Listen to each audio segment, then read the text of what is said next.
కూటమి అధికారంలోకి వచ్చి 14 నెలల కాలము గడిచిపోయిన తర్వాత, ఈ నేపథ్యంలో ఎన్నికలకు ముందు కానివ్వండి, ఎన్నికల తర్వాత ఈ సంవత్సర కాలంలో జరిగిన ప్రచారము, ఆ ప్రచారం చేసే క్రమంలో వైసీపీ వ్యవహరించిన తీరు వాటిని ఒకసారి మనం డిస్కస్ చేసుకునే నేపథ్యంలో మొదటగా మాత్రము చంద్రబాబు నాయుడుకి అలాగే కూటమి ప్రభుత్వానికి ఇక్కడ అప్రిషియేట్ చేయాల్సిన అవసరం ఉంది. అందులో ముఖ్యంగా సూపర్ 6 హామీలు అన్నవి ఏవైతే ఇచ్చారో వాటికి అనుగుణంగానే వాటి ఆధారంగానే ఎన్నికలు జరిగాయని, ఆ ఎన్నికల్లో విజయానికి కీలకమైన అంశము, ముఖ్యమైన వ్యవహారం ఏంటంటే అది ఖచ్చితంగా ఏదైతే మేనిఫెస్టో ఉందో మేనిఫెస్టోలో ఇచ్చిన 6 పథకాలు. 6 పథకాలు ఏందన్నది ఒకసారి మనం చూద్దాము. యువతకి 20,00,000 ఉద్యోగాలు లేదా నెలకి రూ. 3,000 నిరుద్యోగ భృతి అన్నది ఇవ్వాలన్నది ఒక నిర్ణయం తీసుకోవడం. స్కూలుకి వెళ్ళే ప్రతి విద్యార్థికి కూడా రూ. 15,000 ఇవ్వాలనే మరో నిర్ణయం. ప్రతి ఏటా రైతుకి రూ. 20,000 ఆర్థిక సాయం అందించాలనే ఒక సంకల్పము. ప్రతి మహిళకు కూడా నెలకి రూ. 1,500 చొప్పున 19 సంవత్సరాల నుంచి 59 సంవత్సరాల వయసున్న మహిళలందరికీ కూడా ఆడబిడ్డ నిధి పేరుతో డబ్బులు ఇవ్వాలని ఒక ప్రయత్నం చేశారు. ఇక మహిళలకి ఉచిత బస్సు ప్రయాణము, ప్రతి ఇంటికి ఏడాదికి 3 గ్యాస్ సిలిండర్లు, ఇక పెన్షన్ పెంపు, ఇవన్నీ కూడా అందులో భాగంగానే మనం చూడాల్సిన నేపథ్యం ఉంటే, ఈ 6 గ్యారంటీలు అన్నవి చాలా కీలకమైన గ్యారంటీలు. వీటికి అనుగుణంగానే ఎన్నికలు జరిగాయన్నది మనం చూస్తుంటే, ప్రతి సందర్భంలోనూ వైసీపీ చెబుతూ వచ్చిన మాట ఏంటంటే, చంద్రబాబు నాయుడు కేవలం పథకాలు గురించి మాట్లాడతారు, హామీలు ఇస్తారు కాబట్టి వాటిని నెరవేర్చరు. ఆ నెరవేర్చే క్రమంలో చాలా రకాల పాయింట్స్ చెప్తూ వస్తారు తప్ప వాటిని నెరవేర్చేందుకు అవసరమైన ఆ ప్రణాళిక మాత్రం ఏ పరిస్థితుల్లోనూ ఉండదు అన్నది మాట్లాడుతూ వచ్చారు. అందులో భాగంగానే పెన్షన్ల పెంపు కూడా మనం చూసాము.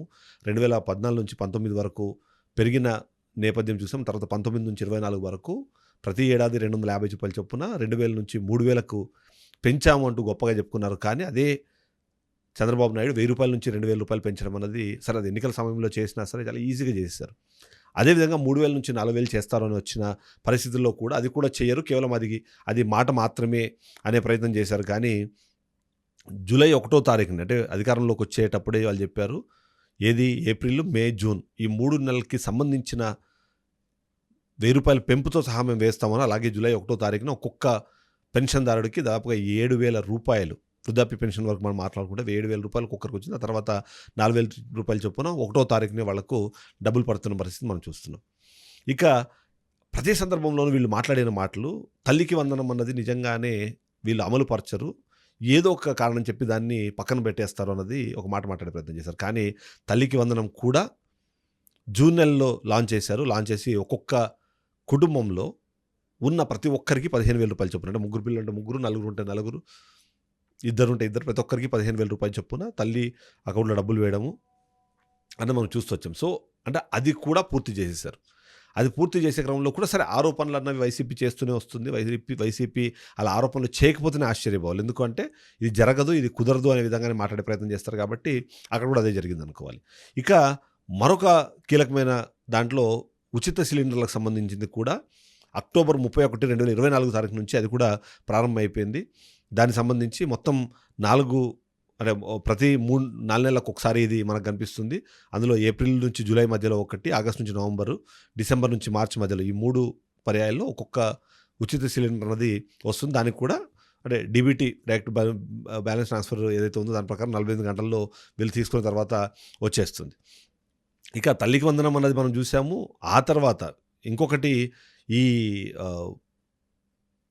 రైతులకు సంబంధించింది కూడా, అది కూడా అన్నదాత సుఖీభావ కూడా ఆగస్టు నెలలో వేశారు. ప్రారంభంలో రూ. 7,000 అంటే రూ. 20,000 అంటే రూ. 7,000 ఆల్రెడీ ఇప్పుడే వేసేశారు.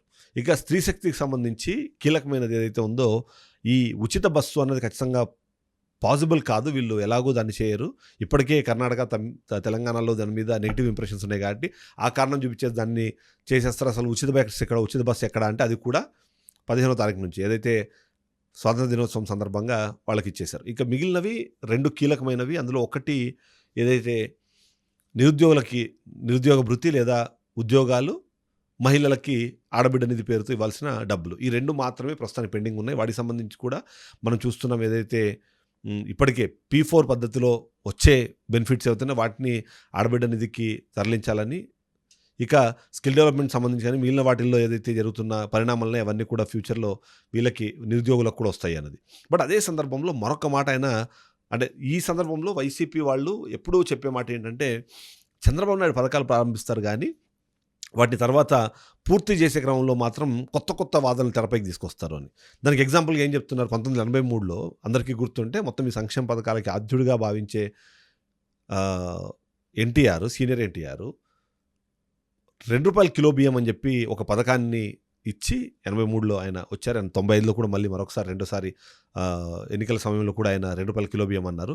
ఆ తర్వాత 96లో మాత్రము ఎప్పుడైతే చంద్రబాబు నాయుడు అధికారంలోకి వచ్చిన తర్వాత ఇది ఫీజిబుల్ కాదు. దీనివల్ల రాష్ట్ర ఆర్థిక వ్యవస్థ మొత్తం కుంటుపడుతోందని చెప్పి ₹2 ఉన్న కిలో బియ్యాన్ని కాస్త ₹3.5 చేశారు. అది కూడా ఎప్పుడు 1996 జూలైలో. అంతేకాదు మరొక కీలకమైన అంశం కూడా ఏదైతే మనం మాట్లాడుకుంటామో మద్యపాన నిషేధం అన్నది రెండోసారి ఎన్టీఆర్ అధికారంలోకి రావడానికి కీలకమైన అంశం అది. 1994 ఎలక్షన్స్ టైంలో ఆయన ఎట్టి పరిస్థితుల్లో మీకు మద్యపాన నిషేధానికి సంబంధించిన ఉద్యమం ఇప్పుడు నడుస్తుంది కాబట్టి దానికి అనుగుణంగానే మద్యపాన నిషేధం చేస్తాను అన్నారు. 1995 జనవరి 16 రోజున మద్యపాన నిషేధాన్ని అమలు కూడా చేశారు.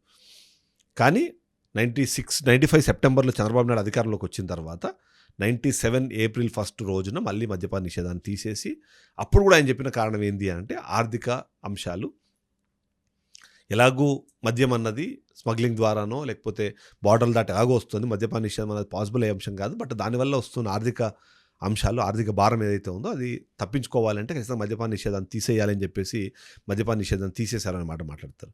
సో ఇలా పథకాలను ప్రారంభించిన ఆ పథకాలను కొనసాగించే క్రమంలో ఆయన మరొకసారి ఆర్థిక భారం అనే పేరుతోనో ఇంకో కారణం పేరుతోనో తీసేస్తారు. ఇవాళ ఈ పథకాలు అమలు చేయడానికి కూడా కారణం పూర్తి స్థాయిలో వైసీపీని అన్నది వైసీపీ క్లెయిమ్ చేసుకునే ప్రయత్నం చేస్తుంది. మేము పెడుతున్న ప్రెషరు, మేము అడుగుతున్న ప్రశ్నలకు సమాధానం చెప్పలేక ఏదో ఇచ్చామంటే ఇచ్చామన్నట్టుగా అందరికీ కాకపోయినా ఎంతో కొంతమందికి ఇచ్చి ఈ పథకాలు ఇప్పటికే కంప్లీట్ అయిపోయాయని చెప్పడము. ఈ కంప్లీట్ చేయడానికన్నా ముందు అంటే స్టార్ట్ చేయడానికన్నా ముందు చంద్రబాబు నాయుడు చేసిన కొన్ని వ్యాఖ్యలు అంటే ఇప్పుడున్న పరిస్థితుల్లో రాష్ట్రం దివాలా తీసేసింది. గత 5 ఏళ్లలో రాష్ట్రంలో ఆర్థిక నష్టం జరిగింది, ఆర్థిక విధ్వంసం జరిగింది కాబట్టి పథకాలు అమలు చేయాలంటే నాకు అర్థం కావట్లేదు, నిద్ర పట్టట్లేదు, నాకు అర్థం కావట్లేదు అనే విధంగా ఆయన మాట్లాడిన మాటలు అవన్నీ కూడా చెప్తున్నారు. ఇంకా P4 అనేది ఒక ఫెయిల్యూర్ మోడల్, దానివల్ల వచ్చే నష్టం అన్న దాని మీద అది డిస్కస్ చేస్తున్నారు. నిరుద్యోగులకు మరొకసారి టోపీ పెట్టారు.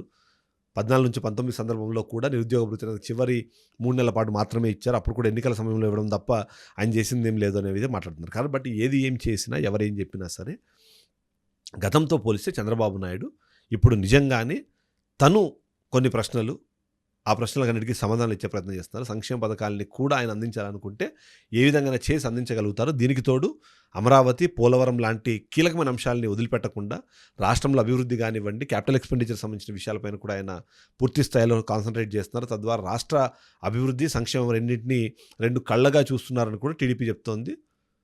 ఈ విధంగా చూస్తే మాత్రం వైసీపీ, టీడీపీలు ఎవరికి వాళ్ళే వాళ్ళదైన ఒక వర్షన్ నింపించే ప్రయత్నం చేస్తున్నారు. బట్ ఏదేమైనా సంక్షేమ పథకాలు అందించడము, గతంలో సంక్షేమ పథకాలు అందించడం ద్వారా సోమరిపోతులుగా రాష్ట్ర ప్రజలు మారిపోతున్నారన్న, రాష్ట్ర ఆర్థిక వ్యవస్థ పరిస్థితి శ్రీలంక కన్నా దారుణంగా మారుతుందని విమర్శలు చేసిన అదే పార్టీ ఇవాళ సంక్షేమ పథకాలు అందించడము, వాటిని కూడా సాచురేషన్ వైపు తీసుకెళ్ళే ప్రయత్నం చేయడం అనేది మాత్రం ఖచ్చితంగా అప్రిషియేట్ చేయాల్సిన విషయం. దీన్ని ఇలానే కొనసాగించి ఇంకా మిగిలినవి కూడా చేయాలి. సూపర్ 6, సూపర్ 7 అని ఏవైతే నమ్మి ప్రజలు ఓట్లు వేశారో ఆ వేసిన ఓట్లకి ఇవాళ విలువనిచ్చి ఆ మాటను నిలబెట్టుకోవాలని మాత్రం అందరూ కోరుకుంటున్నారు.